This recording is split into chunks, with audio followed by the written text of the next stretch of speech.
Hi, welcome everybody. I am super excited to be with all of you today and to be with Jessica Waite as we tell you some really crazy stories of how we met and how we ended up writing books that have so many parallels to them. So, Jess, thanks for being here. Oh, I'm delighted to be here, and I'm so excited to have everyone here and to share this the amazing stories that we have in common. So much. So, here's the story of how we met. Um, I have this friend named Peggy Fitzsimmons, and she was one of the early readers of The Love Thief. And after she read it, she said, I have this friend named Jessica Waite, and she's written this incredible memoir called The Widow's Guide to Dead Bastards. And I think you guys should meet. So we called and we connected and we traded books. And then we were just like, oh my God, how did we both end up writing books about really bad guys and betrayal and having to deal with it? And how do you be a spiritual woman and process so much rage and anger and murderous thoughts? And yet that's what we did. So we thought we'd get together today and share some of our aha moments about all of it. And um, I think what I'd like to do, Jess, is start by sort of saying how I think of your book. Sure. And one of the things that blew me away, because I've never read a book like Jessica's book, ever.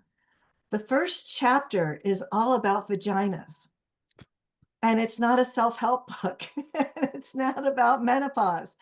It's about her husband, who she didn't know had this massive porn addiction.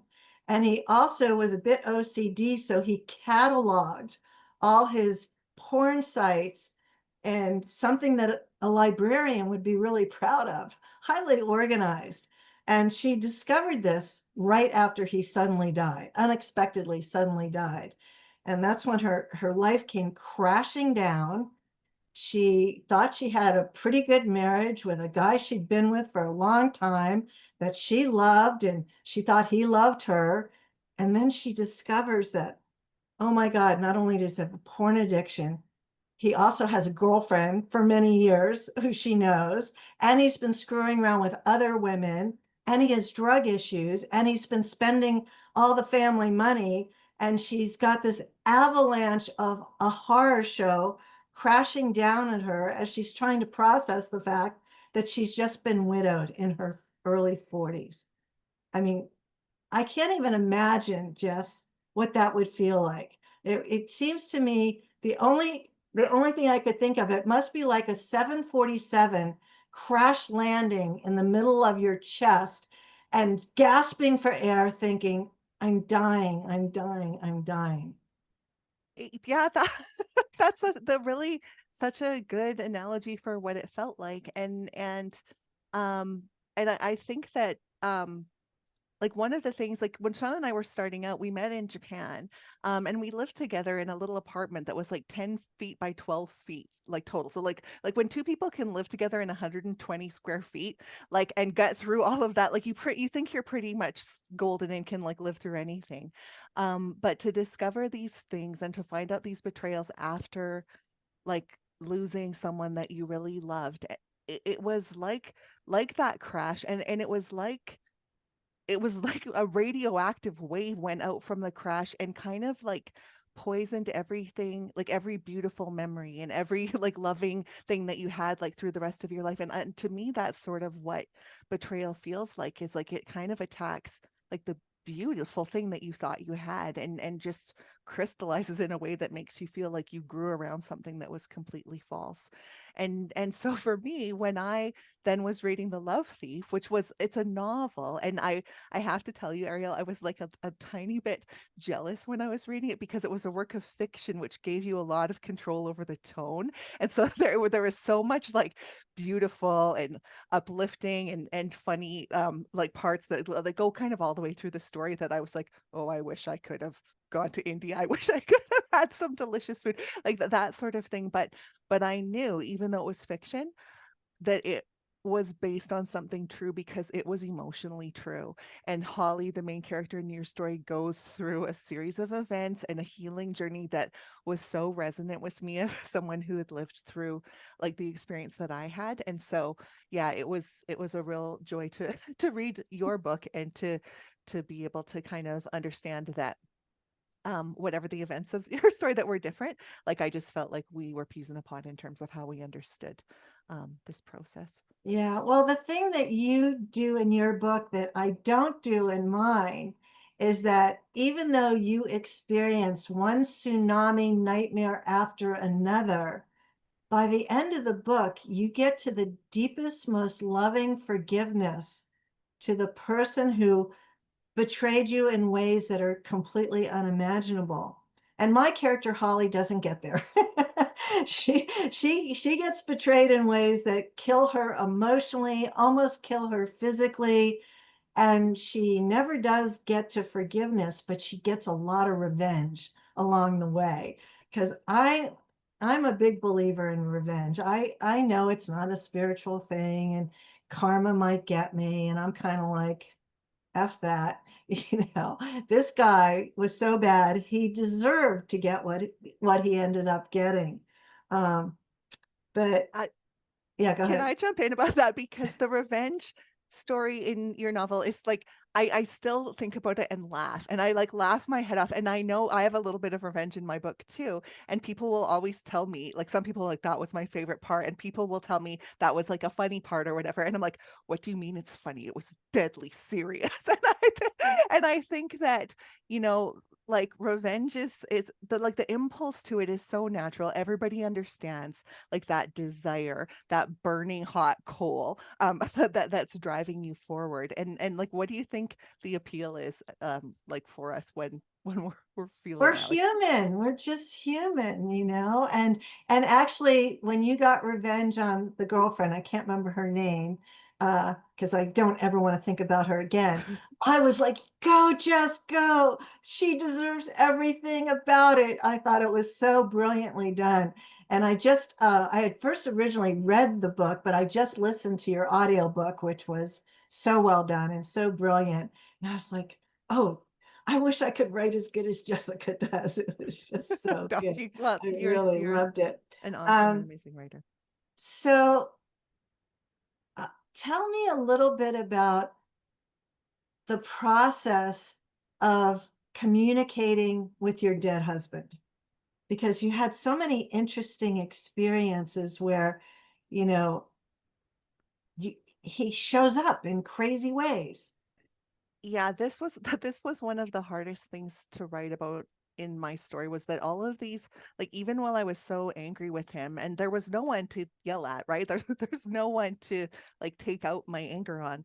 um Weird strange things started happening around my home that didn't used to happen. And so like a lot of things were happening around electricity. The TV and stereo were coming on by themselves. The lights were like light bulbs were burning out. I had like animals sort of showing up in weird places. And there was just like a lot that felt like maybe he was trying to reach back. But A, I didn't really believe in that stuff. And B, I was so mad at him that I couldn't. Like it was like my own anger was like such a barrier to be able to sort of receive that communication. But over time, the synchronicities added up in ways that were kind of undeniable, and that's sort of what led me forward and made me feel compelled to write my story, because there just seemed to be some kind of guidance that was pulling me forward. And I know that's something that we also share because you have been a best-selling nonfiction author. I know you've written like lots of books about love and soulmates and all of that, but never a novel before. And so you had to spend like, wasn't it almost 5 years to like, so what were like, yeah, can you tell a little bit about what that was? Yeah, and there's two other parallels you just made me think of. One is that you did not go into this process being a new age spiritual woo-woo person.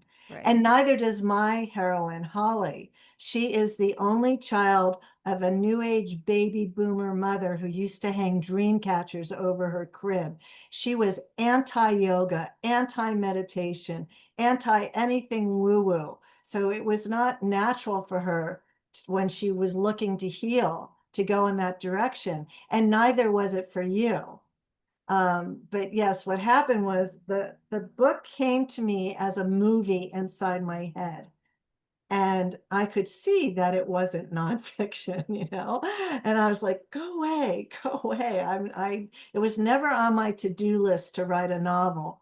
And yet the story kept showing up. And I could see that half of it was taking place in Rishikesh, India. And it was very annoying that it wouldn't go away. So I finally sat down with God one day and I said, listen, God, if I'm supposed to write this book, I need a sign. And the sign that I need is I need to manifest a $7,000 business class ticket to India. And as soon as I said that, I felt this great sense of relief. It was like, ah, that is never going to happen. And then 48 hours later, I had the ticket. And as soon as I got to India, everything I saw in the movie in my head started to come true. But then I said, okay, so now I get it. I'm somehow destined to write this book that I don't want to write. I didn't know a thing about writing fiction. I didn't know that fiction was that much different from nonfiction, which is why it took me 5.5 years to write the book. Lots of editors, two different book doctors, my agent hounding me all the time. It was a learning curve beyond anything you could have ever imagined. And it ended up that the largest, longest chapter in the book is the acknowledgments because I had so much help from so many people. That's amazing. That's so amazing. And I don't know if now is a good time to talk about that, but like the trip that you did to Rishikesh, is something that you have like designed, that someone who reads your book will be able to walk the same kind of path that you walked. As so can you tell us a little bit about like Yeah, how sure. that came to be? So I've been to India 8 times over the last almost 30 years. I just love India. And when I was thinking about marketing this book, I was talking to this friend of mine, Sam Bennett. It's like, Sam, what could I do that would, might entice people to pre-order the book? She said, oh, well, you could give them a trip to India. And I was like, that would be expensive. Yes. But I called my friend Jay, who owns a boutique travel company in India, and all of my 8 trips were planned by her over the years. And I've always had the best time and the best guides and seen everything I've wanted to see. So I called Jay and I said, I don't know what your marketing budget's like, but I'd like to give away a 10-day tour of India using my favorite itinerary with my favorite guides. And she instantly said, I'll be happy to sponsor that. So, if you have any desire to go to India, I would suggest that you go to my website today. It's thelovethief.com. And if you pre-order the book, not only can you get entered into win a 10-day tour of India, there's also all kinds of other goodies on there. I'm doing a Zoom with 3 of the world's top love and dating experts on July 26th. And if you're on the call live, you can win a consultation with either me or those 3. So we'll be giving those out live and you'll be able to ask all your mating and dating questions. I also put together a healing yoga video series with some of the world's top yoga teachers, including people like Sean Korn, where I gave each of them an emotion, anger, grief, heartbreak, sadness.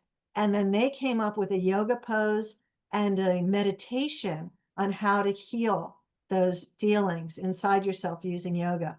So that's the whole sort of bonus package because But it's really amazing because I think like when you find yourself like completely devastated and brokenhearted and you don't know where to turn, like you need to do something. And so like what do you think it is about like getting outside of your own 4 walls or traveling, it can be India in particular, but it could be somewhere else. Like what do well, you think is the healing thing that about works that? about India is that when you get there, nothing looks, smells, feels, or tastes like your life. You've never seen this before. You've never had this experience before. I can stand on a street corner in any city in India, whether it's Bangalore, or Delhi, or Mumbai, and be enchanted for hours. Because as I'm standing there, life is flying past me, and all the women are in colorful saris, and the air smells good in some places and horrible in others. And you'll see a family of 5 or 6 on a motorcycle, and then you'll see an ox pulling a cart with 10 feet of hay on it. And you'll see dirty, skinny cows walking in and out of traffic. And then you go to eat the food. And I hope you like spices, because everything is so spicy.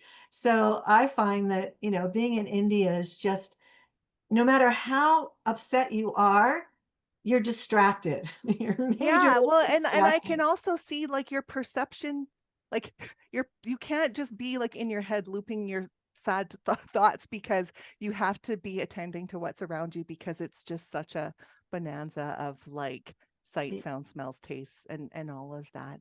Yeah, I Um, highly recommend travel as a way to help heartbreak and to get outside your normal thing and get away from all your triggers, right?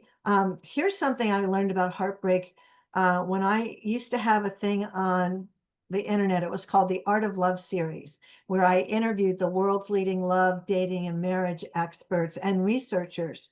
And one of the people I interviewed several times was the late Dr. Helen Fisher. She was one of the world's leading love biologists and a professor at Rutgers in New Jersey.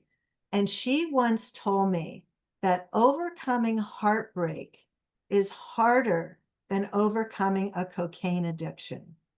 wow. And the Wow. reason for that is because when we're in the state that we call being in love, we are in nature's greatest drug high. It's your brain on drugs. It's adrenaline and oxytocin and serotonin and dopamine. And it's just the greatest feeling in the world. Unfortunately, it has nothing to do with love, because you're having this drug experience with a stranger. You don't really love them. They don't love you, but you are having a great drug high. So then you're in this state where, oh, I love them and they love me. And it feels like champagne bubbles are going through my veins. And we've known each other for lifetimes. And I've never had anybody see me or get me like this. And then 2 months into it, now that you're a junkie, you're an addict, you are now addicted to all of this, who they really are, if they're a toxic narcissist or a sociopath, shows up. And suddenly the ground has been ripped away from you and you're having all this pain and suffering because you're in love with a myth. You're in love with who they said they were, but they're not. And all you keep thinking is, I know that good person's in there. How do I get him back? Do I need to lose 15 pounds? Do I need to, cover my gray hair? What is it that I need to do to get this back? When the truth is, that was never love. And one of the things I so adored about your book, Jess, was when you were asking somebody, did he ever love me, as you were processing what you went through? And that is the exact line that Holly says to her love guru. His name is Deepak, and he's explaining to her what love really is and what it isn't. And she says, but did he ever love me? And he says to her, Holly, asking a man like this to love you is like asking a man with no arms to hold you. Simply impossible. Yeah. So, I think one of the things that that I'm committed to sharing with the world is what love really is. So most of us have been raised in the Disney fairy tale and it's all these good feelings. And I say the state of being in love is the socially acceptable form of insanity, because it isn't really love. Real mature adult love is first and foremost a behavior. It's a way of being. It's a choice. It's a decision. And anybody who's been in a long-term relationship with a quote unquote soulmate will tell you there are days when you hate your partner. and it doesn't mean that you don't love them. So, both your true story and my mythical Holly go through this process of needing to learn and comprehend what love is, and to not only get to forgiveness, maybe on an hourly basis in some days, right? But also forgive ourselves, because so many people, after they've been with a toxic narcissist, feel so much shame or guilt. Oh, I should have seen the red flags. And I want anybody who had that experience to know it's not your fault. You were prey. You were targeted. You were chosen because that you're an empathetic, good soul who just wants to make another person happy, and you were used. So let go of the shame and guilt. And maybe next time, if there is a next time, God, I hope there isn't for you, you'll get out sooner because you'll recognize what happens. Because the biggest sign that you're with somebody that you need to run from is when they're love bombing you. And this is an actual psychological term. Love bombing is when somebody shows up and they're instantly saying, where have you been all my life? You're the one I've been waiting for. We are going to make the most beautiful babies. Oh my God, I can't wait to meet your children, your parents, your best friends, whatever. We are going to have the life. If you're hearing that on the first or second date, you need to pick up your purse and run like hell. Run as fast as you can, because there's no love there. There's just trouble. I couldn't agree more. That though that's a cult tactic too, right? The love bombing and the swarming and trying to fill in that part of ourselves that like just start that drip of that, like the love drug that you were talking about Yeah, no, earlier. and it feels good. And the thing is, particularly the men, are so smart and charming and charismatic, and they target smart women because they know smart women have their life all together except for the love part. And they know how to whisper in your ear and how to turn on the romance so that you'll fall for them. Because usually what they want is your status and your money.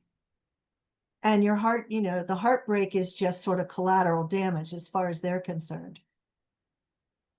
Yeah. Something that you said about like really struck with me about that you're falling in love with a stranger.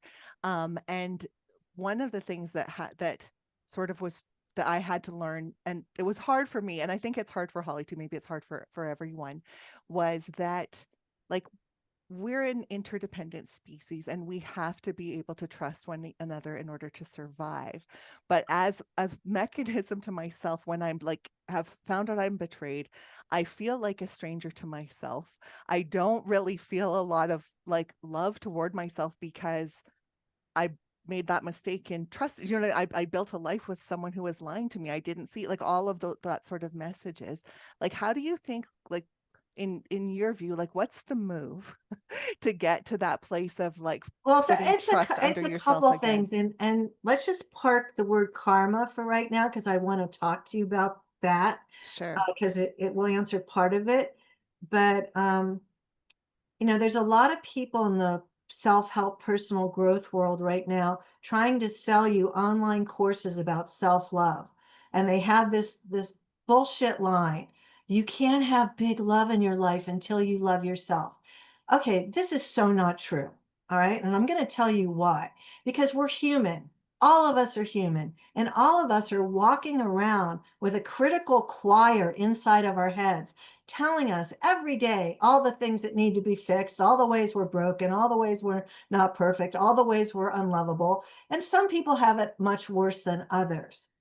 But the truth is, the fastest way to love yourself more is to get into relationship with a good man or a good woman, because when you see the love they have for you shining through their eyes, your love tank is going to fill up a whole lot faster.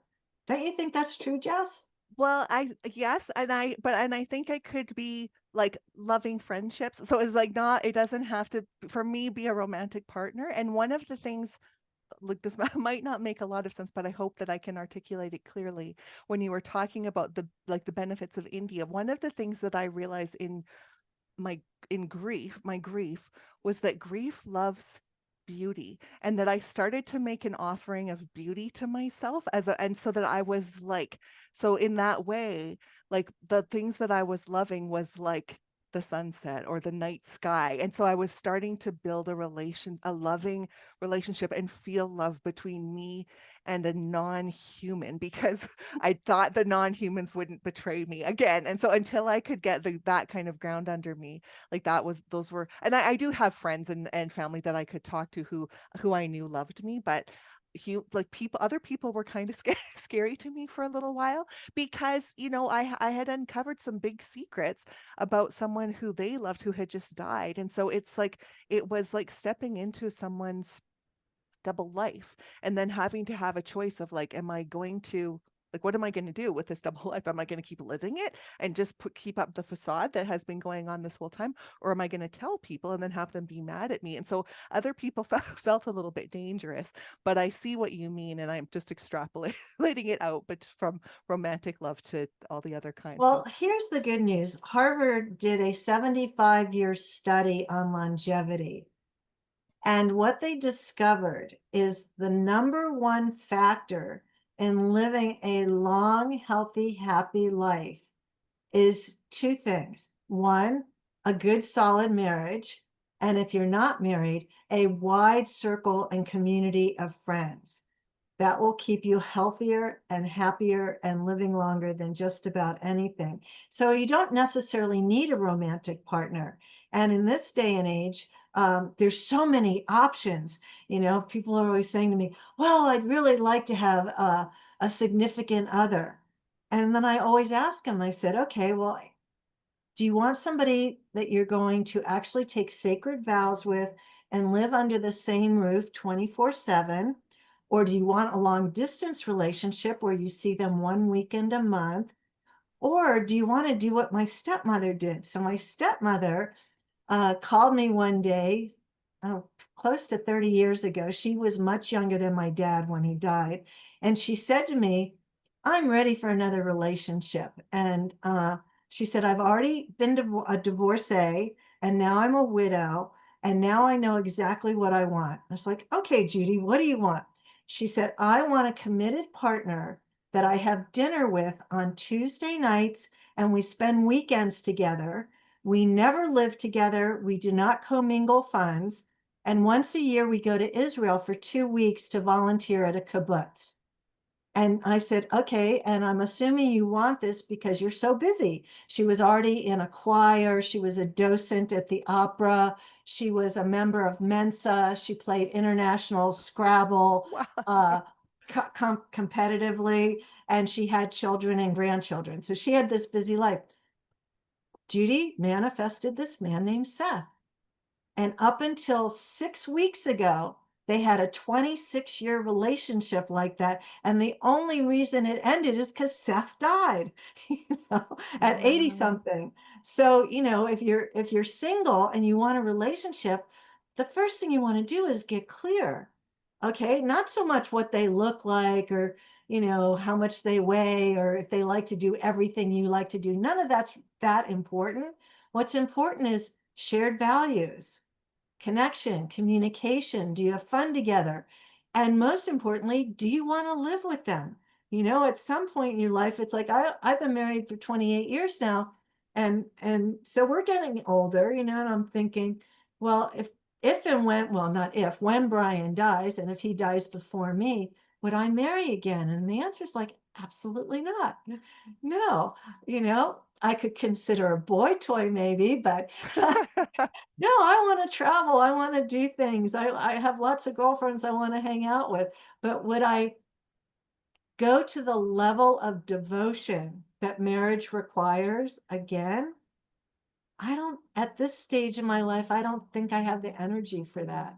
Well, it's interesting because I have a long-term sweetheart, and for anyone who has or is going to read my story, it's William. So he we meet like I 1 year plus 1 day after, like on Sean's first anniversary of Sean's death, plus 1 day, William and I met, and we're still together, dating. We're in a loving, committed relationship, but we don't live together. And so our love song is "Live close by, visit often." And so it's just, I love how you're talking about like that you can be intentional and deliberate in how you want a relationship to look, and that you can have love in your life that doesn't have to follow any sort of pattern. And with like you and Brian, I don't know him personally, but I follow you on social media, and you look like you have the most like joyous, outgoing, vivacious life together. And I can see like that would be hard to replicate with anyone else. And so like when the time comes, you just like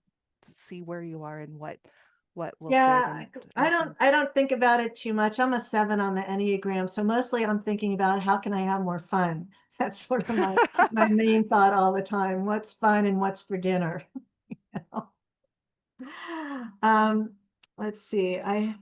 Oh, so I was really impressed that you eventually forgave the girl. What was her name? I keep calling her the girlfriend. Her name's Rebecca. Well, that's not her Rebecca. real name, but her name in the story is Okay, Rebecca. then that you were able to get to forgiveness with Rebecca. And there's a place in The Love Thief where Holly has to forgive her best friend, Mm-hmm. Carly, who, slept with her fiance, and she thought it was an unforgivable act. She was never going to talk to Carly again until we get towards the end of the book, and suddenly Carly shows up and she has this aha moment, this epiphany where she sees, oh, Carly, thank God you slept with Barry. You let me dodge a bullet. Because of you, I didn't get married and have babies with this crazy person. God bless you. Thank you.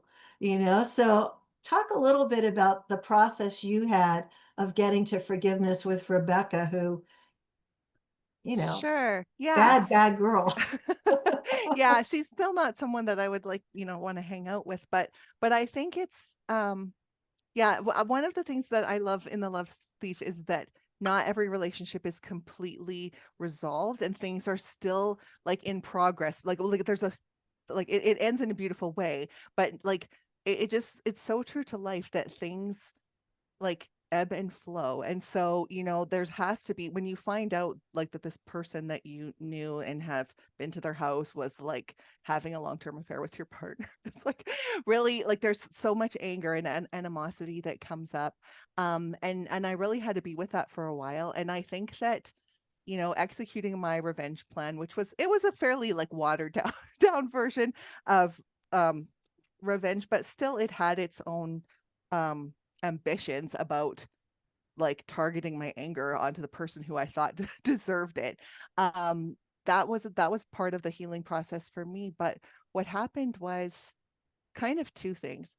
Like right away afterward, like it first the revenge was so satisfying, and then immediately unsatisfying, because like it's not the end, right? It's just the next move, and then the game continues on.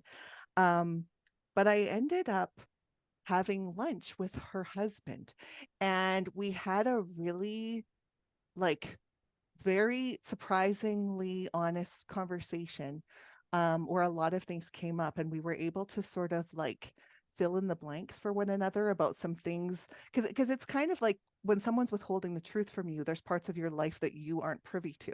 And so then when those start to come in, then you're like, oh, now I get it. And you get a lot of clarity. And so that's what came out for me in this conversation.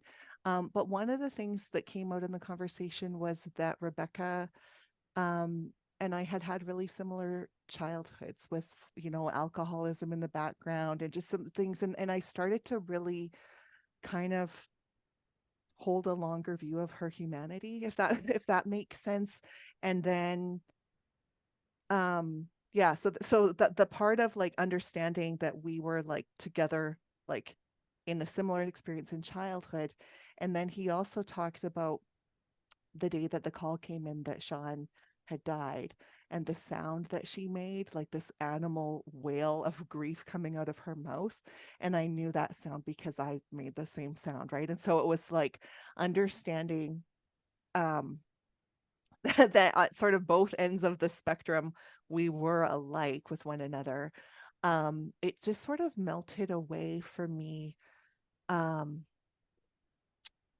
the spear of anger or like Yeah. whatever it was, and so so I didn't feel like I was forgiving her. What it felt like was that compassion was washing over the whole situation, and that there was sort of nothing to forgive. And so it's like it was an incredibly liberating feeling. And it's why, like, now when I talk to people, I'm always like, you don't have to forgive anyone. There's no moral obligation to do it. If you never get there, it's fine. But if you can sort of, like, I would wish for anyone to have that feeling of liberation. Do you know what I mean? And to Yeah. like be able to set down the beef and just kind of like be like, okay, the fight's over. Yeah. Yeah. I found writing the book was very cathartic because the evil one, Barry, in the book is very much based on a real person that I knew. It wasn't my experience. I was not the one being screwed over by him, but I was adjacent to everything that was going on. And I would say 90% of his actions that are described in detail in the book are true. That's who he was. I changed enough facts so that nobody in his family could ever come after me.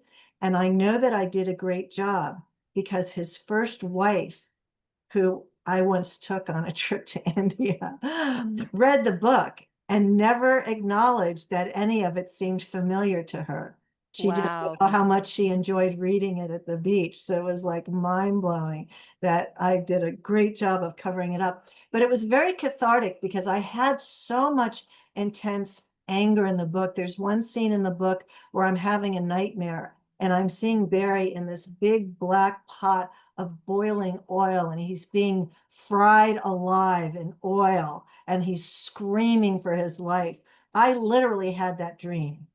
This, so much of it is real that had to come out of me. So I forgiven him? No, but I no longer get triggered, because every once in a while there's a very small circle of friends that I have that know everybody and know who's who in the book, and we'll start talking about it. And it used to trigger me, and I used to have to go, okay, I need a shot of tequila. I can't keep up this conversation, but now I can.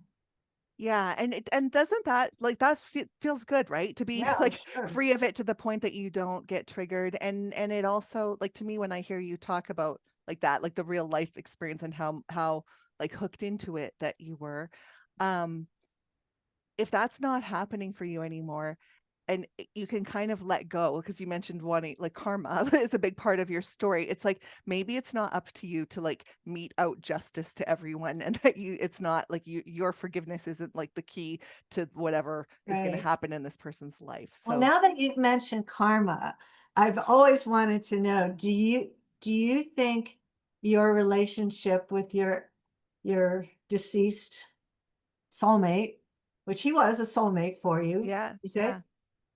what, if any of it, do you see as karmic? I see so much so much of it as karmic, and this is part of what, like, you mentioned off the top that I didn't come in with a lot of like background on like all things of the woo, and so I still don't know everything about, like a soul contract or that sort of thing. But I and it's funny because one of the chapter titles in my book is like soulmates are bullshit. But I definitely think now that we we had something to do together. And I don't like the difference between, Barry in The Love Thief and Sean in my life is that I don't think that Sean was a sociopath. Like definitely I think that he had a moral compass and knew right from wrong. And so the things that he did, I can understand them a bit better now, even though I don't condone them. But that there was just so many like wonderful things that we built together, and then terrible things that we both suffered. And now, um because of going through this experience, like both learning the things, writing the book, and then just coming to terms because the big question in my story is like, can relationships heal across the veil of death, right? And you know, I don't definitively know the answer to that, but the lens that I have on it now really helps me to kind of think about that our souls are on an evolving journey, and that continues like through this life into death beyond that. Like, I don't know, but I feel really curious and very hopeful about what can happen. And I would, if I had to go back, I would do it again. I would I would say yes to going out with him. I would marry him. I would go through all of these things again, because it's been such an amazing and rich Yeah. experience. We'll have to do another Zoom at another time to talk about the whole other side piece of it. But I do believe that relationships can heal across the veil. Yeah. Absolutely, Yeah. and over time as well. Um, I had a really funny experience a couple of years ago, and I was at a party with Brian, and when we got in the car to drive home, he said to me, he said, "I saw you were having a good time talking to Nancy." He said, "I thought you didn't like her." And I said, I used to have a lot of judgment about her, but I can't remember anymore what it was about. So since my memory's going, I thought I would just enjoy her in the moment. And now at almost 73, that's what's happening to me all the time. My memory is so bad that I can't remember the bad stuff. So I just, we're going to turn the page, start over, just enjoy them right now. And so I find that the older I get, the less judgmental I am, except for one thing. And maybe you can help me with this.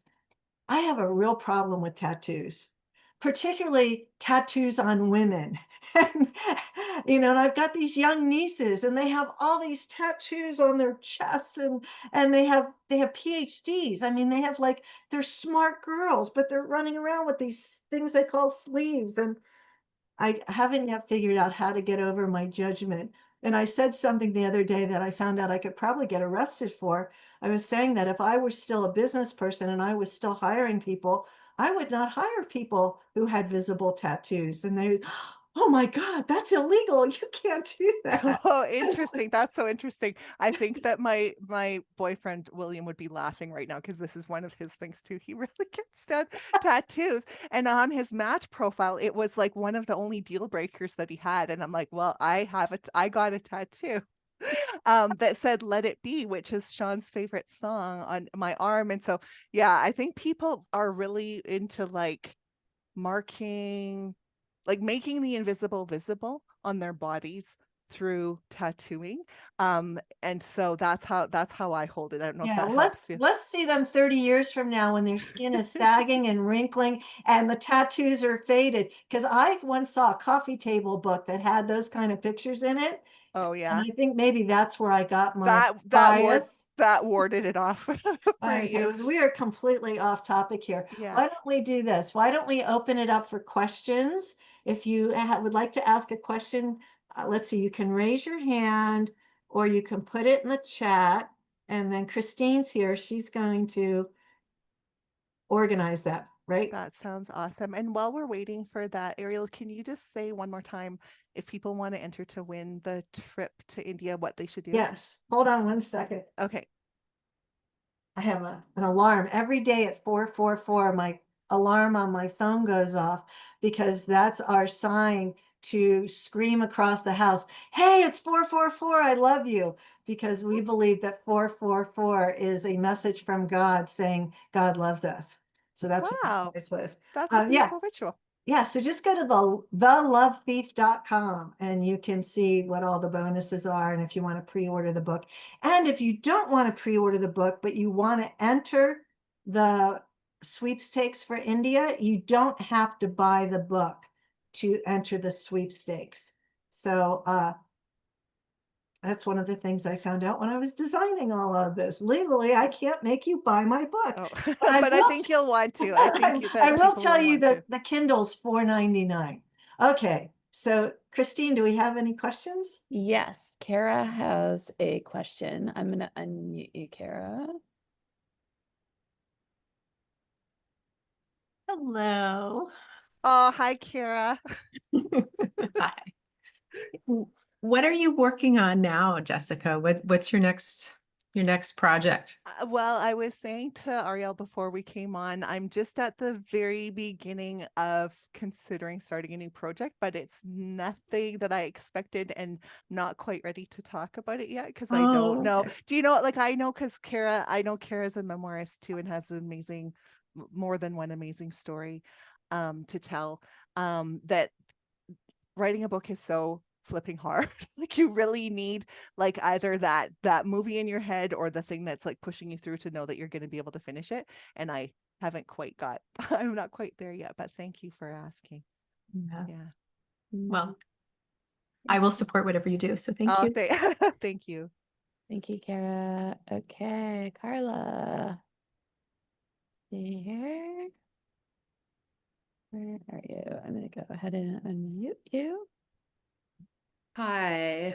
So I wrote in the chat, I'm curious about what you think about sex addiction because I was married to somebody who was a sex addict. I feel really ambivalent about this term. And so in one moment, I was feeling a lot of compassion for him. And at the next moment, I was really pissed off about his actions, which involved other women and unfortunately children, including my daughter. So it was he was the best friend I ever had and the only person I really felt loved by. And he did love me.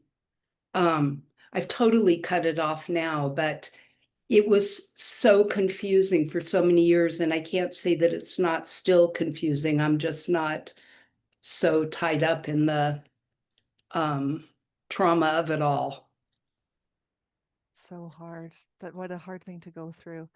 I'm with you in the idea of that there are like pros and cons in a label like sex addiction, and there's a lot of debate that people have around like that kind of term. And the thing that where I think it becomes really tricky for me is the idea of like when and how is that person at choice, and then where is the responsibility for the choices that they're making. And it's a really gnarly thing. And so I probably on a case by case level is the only way to fully understand it. And in my case, from the evidence that I had, it became pretty clear to me that my late husband Sean was not always at choice in the things that he was doing. Like he definitely was doing compulsive and addictive behaviors. And I wish that there had been more support, like for him to like be able to find his way there. But I heard there's an expert in this who I listened to on a podcast, and his name is Dr. Omar Minwalla. It's Minwalla. And the thing that he said that I loved and hadn't heard anyone say before is with this kind of problem, people usually will treat the compulsivity problem, but not like sort of the entitlement problem where somebody feels like, you know, like there's a degree to which their primary relationship becomes to keeping their secrets. Like he calls it like the secret sexual basement that they have. And that problem of like the integrity, the lack of integrity, is actually a much bigger and harder to treat problem than the problem of the addiction itself. And so that it's a two-pronged approach. And so I found that really helpful. Good. I know that's a very complicated question and very complicated thing to deal with. And he was a psychiatrist. Don't you love it? Wow. Oh no. On the ethics committee. Oh, Yeah. So yeah, you think you're over something, but I study dreams a lot and watch my dreams a lot. And sure enough, I'm still dreaming about it. So I did write him the other day and said, because he's been in all the 12-step things. And I said, what do you feel that you did to make amends? Like, I'm really not clear about that. And he wrote back and said, that's a very complicated and important question. And I'll think about it and write you back. So, Yeah. yeah. It's hard. Wow, it is really hard. Arielle, do you have anything to add with You that? know, I've only know one person who admitted to being a sex addict, and he was not married to me, or he was married to this other woman. He was actually a very well-known publisher in America. And uh I know he was working a lot of 12-step programs, and he also was very committed to the current wife that he had, but it's not something that I know about, know much about, or I just could have a lot of empathy for you, and hope that, you know, you're ready just to turn your back there and move on and know that there are good men out there. Because the thing that I know for sure is that there's no shortage of love in the world. There just isn't. I know you feel that way. I haven't, I'm not feeling confident enough to date anybody for many years. So I know, but yeah, I'm glad you haven't had this experience. I don't wish this experience on anybody. Yeah. So thank you. You, Carla. Okay, I don't see any other questions. Any other questions? Oh, Heather has a question. All right, Heather. Hi, good evening, everyone. Sorry I don't have my camera on. Um, and I'm sorry if you already answered this. I had to join a little bit late because I had a work meeting that ran long. But my question is, what do you do? How do you heal heartbreak without closure? My ex-husband just kind of left our home without saying anything to me. I wrote him an email recently. It's been a couple years now that we've been divorced. I wrote him an email just kind of owning my part in the divorce and, wishing him the best. He's getting remarried. And I got no reply. And then my other long-term relationship um ended kind of abruptly as well with no closure. So I'm just struggling with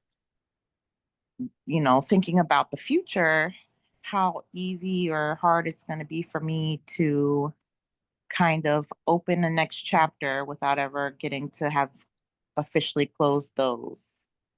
You know, Heather, I'm a really big fan of rewriting the story. You know, I don't know what you think closure would look like, but what if you could create some kind of a ritual for yourself, or, you know, find someone who does rituals where you could just decide and choose, it's over, I'm complete. I got the message. I'm not picking up that phone again, and just choose to move on. Because unless you have this idea in your head, oh, this is exactly what closure would look like, you know, chances of getting it doesn't sound very hopeful. So I would create a ritual for myself.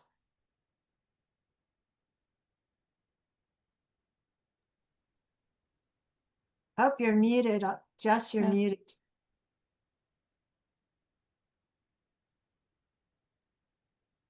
Oh, where is she? Here we go. Thank you. I could I had some background noise, so I muted myself and then I wasn't able to Sorry. unmute myself. So anyway, Heather, yeah, that's a hard situation. And I in the end feel similar to Arielle.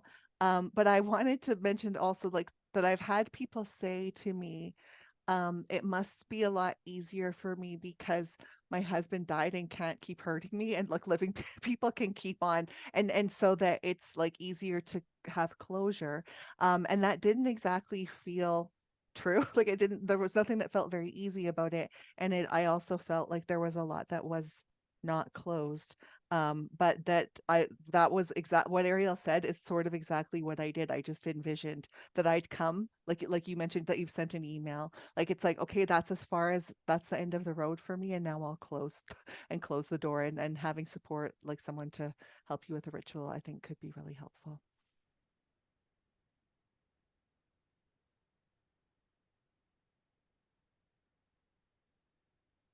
Thank you, ladies. Yeah, it's just been hard. And when I wrote the email, I wasn't expecting, any response or, well, I was expecting a response just out of respect, because I was only wishing him well and sending him good vibes and good energy. And I just was hoping that maybe I would hear like a thank you, you too, or something, but just Yeah. no response was just kind of, disappointing. It's so hard. And I'm just going to bring in something from a totally different world, but I did this course a few years ago called Dying School, and it was like sort of learning about the end of life process, and the teachers were people who actually were going through the process of dying themselves, and a lot of them had had really hard lives. And there was someone in this hospice situation who was being transferred from one place to another, and the nurse that was moving them pinched them just the tiniest bit, but then said, "I'm sorry," in the gentlest way. And our instructor said, like, in the liminal spaces, one, I'm sorry can be, and I'm sorry for everything. And what it made me kind of realize, and why I'm bringing it in now, is like how much I wanted Sean to say I'm sorry, how much I want like some kind of acknowledgement from Rebecca that she completely fucked me over. But like it's like she's never going to give me that. She's never going to say I'm sorry, and Sean isn't either. And so the gift that I gave myself was letting like the I'm sorry come from another way, not from the source of the like where I wish it would came from, like letting go of needing it to come from there, but letting myself have acknowledgement that it happened, and letting myself have like an apology that like I didn't deserve that. And like, do you know what I mean? Like all of that kind of stuff. So maybe there's like a way that you can get the part that you need that will help you to close the door. Thank you. Yes, that means a lot. Yes, thank you. I'm wondering if it would be helpful for me to maybe write the email, like, or, the letter that I wish I could have received from him to myself. That would That be sounds brilliant. amazing. Yeah, that Yeah. would be brilliant. Just acknowledging the pain, Yeah.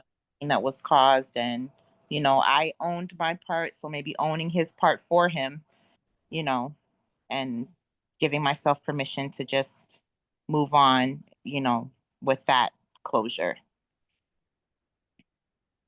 That sounds amazing. Thank you. We've got time for one more question. Type in the chat if you have a question.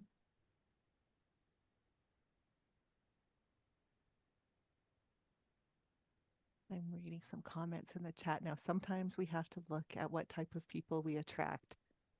Yes, I agree. Appreciating the many levels of trust that gets broken in this kind of situation. For sure.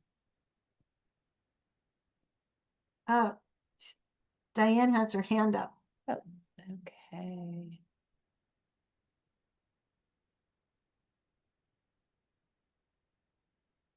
The one thing I was gonna say is, oops, where did I go? We can see you. Oh, you can, okay. The thing I was gonna say is, it is very common, if when somebody's on the other side, love never dies. We know that, correct? Can you hear me? Yes. Yes. Okay, love never dies. And when someone's on the other side, if you have to be very still, especially if you meditate or something like that, you will feel the I'm sorry, or because people on the other side, they want you, when they're on the other side, they're all filled with light and there's a lot of love over there, and they do feel regret, And I find that they do feel bad. Like, as a matter of fact, it's interesting because I'm a journalist and I wrote an article on oh, it was a while ago. It was after my mother passed away. And I had to do an interview with her. And it was really interesting because I was diving on the floor of my car before the interview looking for my notebook. And when we were leaving, she said, you know, your mother says she'd like you to really clean up your car. So I thought, wow. So I did a session with her, and because my father was not, you know, he wasn't there much. He wasn't a great father, but he came through her and said that he was really sorry, you know, and it's very interesting what we can gain from the other side, and we can gain great lessons, and we can sometimes it's easier to get forgiveness when they're on the other side and to feel the love coming from them and to forgive. It's incredible. You have to be open to it though, you know. And meditation and mediums are wonderful if you could find one.